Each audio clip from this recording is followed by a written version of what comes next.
Hi, my name is Zaki Kanan and I'm the implant dentist here at Bow Lane Dental Group. I've been here since the practice opened in 2001.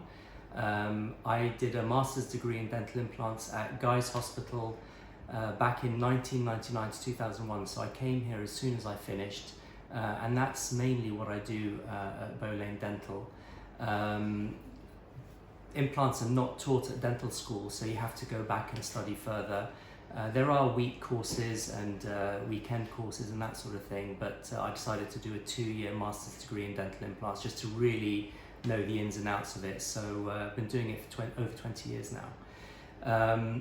One of the frequently asked questions we get asked here a lot is, do I need to take time off work after having implants placed?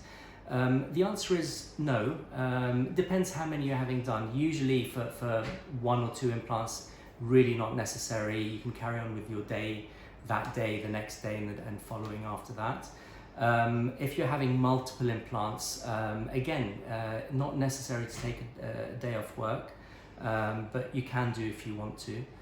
Another frequently asked question is whether we need to send you to hospital to get it done. Is it done in the practice? Do you need general anesthetic? That sort of thing.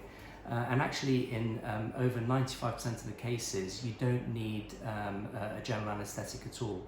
Most implants are done under local anesthetic, but you do have the option of having sedation if you want, various forms of sedation, oral sedation, intravenous sedation, just if you're nervous about the procedure. Like I said, most of the time that's not even needed, and with local anesthetic you actually won't feel anything at all while we're working on you.